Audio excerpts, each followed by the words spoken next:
Chapter 11. Who stole the tarts? The King and Queen of Hearts were seated on their throne when they arrived, with a great crowd assembled about them, all sorts of little birds and beasts, as well as the whole pack of cards. The knave was standing before them, in chains, with a soldier on each side to guard him. And near the king was the white rabbit, with a trumpet in one hand and a scroll of parchment in the other. In the very middle of the court was a table, with a large dish of tarts upon it. They looked so good that it made Alice quite hungry to look at them. I wish they'd get the trial done, she thought, and hand round the refreshments. But there seemed to be no chance of this, so she began looking at everything about her to pass away the time. Alice had never been in a court of justice before, but she had read about them in books, and she was quite pleased to find that she knew the name of nearly everything there. "That's the judge," she said to herself, "because of his great wig." The judge, by the way, was the king, and as he wore his crown over the wig, look at the frontispiece if you want to see how he did it. He did not look at all comfortable, and it was certainly not becoming. "And that's the jury box," thought Alice, "and those 12 creatures," she was obliged to say, creatures, you see, because some of them were animals and some were birds. "I suppose they are the jurors." She said this last word 2 or 3 times over to herself, being rather proud of it, for she thought, and rightly too, that very few little girls of her age knew the meaning of it at all. However, jurymen would have done just as well. The 12 jurors were all writing very busily on slates. "What are they doing?" Alice whispered to the Gryphon. "They can't have anything to put down yet, before the trial's begun." "They're putting down their names," the Gryphon whispered in reply, "for fear they should forget them before the end of the trial." "Stupid things," Alice began in a loud, indignant voice, but she stopped hastily, for the white rabbit cried out, "Silence in the court!" And the king put on his spectacles and looked anxiously round to make out who was talking. Alice could see, as well as if she were looking over their shoulders, that all the jurors were writing down stupid things on their slates, and she could even make out that one of them didn't know how to spell stupid, and that he had to ask his neighbour to tell him. "A nice muddle their slates'll be in before the trial's over," thought Alice. One of the jurors had a pencil that squeaked. This, of course, Alice could not stand, and she went round the court and got behind him, and very soon found an opportunity of taking it away. She did it so quickly that the poor little juror, it was Bill the lizard, could not make out at all what had become of it. So, after hunting all about for it, he was obliged to write with one finger for the rest of the day, and this was of very little use, as it left no mark on the slate. "Herald, read the accusation," said the king. On this, the white rabbit blew 3 blasts on the trumpet, and then unrolled the parchment scroll and read as follows. "The Queen of Hearts, she made some tarts, all on a summer day. The Knave of Hearts, he stole those tarts and took them quite away." "Consider your verdict," the king said to the jury. "Not yet, not yet," the rabbit hastily interrupted. "There's a great deal to come before that." "Call the first witness," said the king, and the white rabbit blew 3 blasts on the trumpet and called out, "First witness." The first witness was the hatter. He came in with a teacup in one hand and a piece of bread and butter in the other. "I beg pardon, Your Majesty," he began, "for bringing these in, but I hadn't quite finished my tea when I was sent for." "You ought to have finished," said the king. "When did you begin?" The hatter looked at the March Hare, who had followed him into the court, arm in arm with the Dormouse. 14th of March, I think it was," he said. 15th, said the March Hare. 16th, added the Dormouse. "Write that down," the king said to the jury, and the jury eagerly wrote down all 3 dates on their slates and then added them up and reduced the answer to shillings and pence. "Take off your hat," the king said to the hatter. "It isn't mine," said the hatter. "Stolen," the king exclaimed, turning to the jury, who instantly made a memorandum of the fact. "I keep them to sell," the hatter added as an explanation. "I've none of my own. I'm a hatter." Here the queen put on her spectacles and began staring at the hatter, who turned pale and fidgeted. "Give your evidence," said the king, "and don't be nervous, or I'll have you executed on the spot." This did not seem to encourage the witness at all.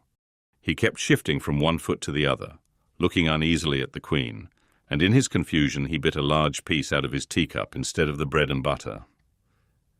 Just at this moment, Alice felt a very curious sensation, which puzzled her a good deal until she made out what it was. She was beginning to grow larger again, and she thought at first she would get up and leave the court. But on second thoughts, she decided to remain where she was, as long as there was room for her. "I wish you wouldn't squeeze so," said the Dormouse, who was sitting next to her. "I can hardly breathe." "I can't help it," said Alice very meekly. "I'm growing." "You've no right to grow here," said the Dormouse. "Don't talk nonsense," said Alice more boldly. "You know you're growing too." "Yes, but I grow at a reasonable pace," said the Dormouse, "not in that ridiculous fashion." And he got up very sulkily and crossed over to the other side of the court. All this time the Queen had never left off staring at the Hatter, and just as the Dormouse crossed the court, she said to one of the officers of the court, "Bring me the list of the singers in the last concert," on which the wretched Hatter trembled so that he shook both his shoes off. "Give your evidence," the King repeated angrily, "or I'll have you executed, whether you're nervous or not." "I'm a poor man, Your Majesty," the Hatter began in a trembling voice, "and I hadn't begun my tea not above a week or so, and what with the bread and butter getting so thin, and the twinkling of the tea." "The twinkling of the what?" said the King. "It began with the tea," the Hatter replied. "Of course, twinkling begins with a T," said the King sharply. "Do you take me for a dunce? Go on." "I'm a poor man," the Hatter went on, "and most things twinkled after that. Only the March Hare said—" "I didn't," the March Hare interrupted in a great hurry. "You did," said the Hatter. "I deny it," said the March Hare. "He denies it," said the King. "Leave out that part." "Well, at any rate, the Dormouse said—" The Hatter went on, looking anxiously round to see if he would deny it too. But the Dormouse denied nothing, being fast asleep. "After that," continued the Hatter, "I cut some more bread and butter." "But what did the Dormouse say?" one of the jury asked. "That I can't remember," said the Hatter. "You must remember," remarked the King, "or I'll have you executed." The miserable Hatter dropped his teacup and bread and butter and went down on one knee. "I'm a poor man, Your Majesty," he began. "You're a very poor speaker," said the King. Here one of the guinea pigs cheered and was immediately suppressed by the officers of the court. As that is rather a hard word, I will just explain to you how it was done.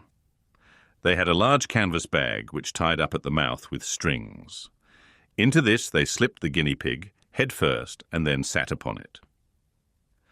"I'm glad I've seen that done," thought Alice. "I've so often read in the newspapers, at the end of trials." There was some attempt at applause, which was immediately suppressed by the officers of the court, and I never understood what it meant till now. "If that's all you know about it, you may stand down," continued the King. "I can't go no lower," said the Hatter. "I'm on the floor as it is." "Then you may sit down," the King replied. Here the other guinea pig cheered and was suppressed. "Come, that finished the guinea pigs," thought Alice. "Now we shall get on better." "I'd rather finish my tea," said the Hatter, with an anxious look at the Queen, who was reading the list of singers. "You may go," said the King, and the Hatter hurriedly left the court, without even waiting to put his shoes on. "And just take his head off outside," the Queen added to one of the officers, but the Hatter was out of sight before the officer could get to the door. "Call the next witness," said the King. The next witness was the Duchess's cook. She carried the pepper box in her hand, and Alice guessed who it was, even before she got into the court. By the way, the people near the door began sneezing all at once. "Give your evidence," said the King. "Shan't," said the cook. The King looked anxiously at the White Rabbit, who said in a low voice, "Your Majesty must cross-examine this witness." "Well, if I must, I must," the King said with a melancholy air, and after folding his arms and frowning at the cook till his eyes were nearly out of sight, he said in a deep voice, What are tarts made of? Pepper, mostly, said the cook. Treacle, said a sleepy voice behind her. Collar that dormouse, the Queen shrieked out. Behead that dormouse. Turn that dormouse out of court. Suppress him. Pinch him. Off with his whiskers.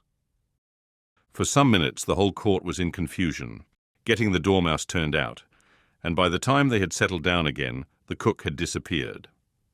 Never mind, said the king, with an air of great relief. Call the next witness. And he added in an undertone to the Queen, Really, my dear, you must cross-examine the next witness. It quite makes my forehead ache. Alice watched the White Rabbit as he fumbled over the list, feeling very curious to see what the next witness would be like. For they haven't got much evidence yet, she said to herself. Imagine her surprise when the White Rabbit read out, at the top of his shrill little voice, the name Alice.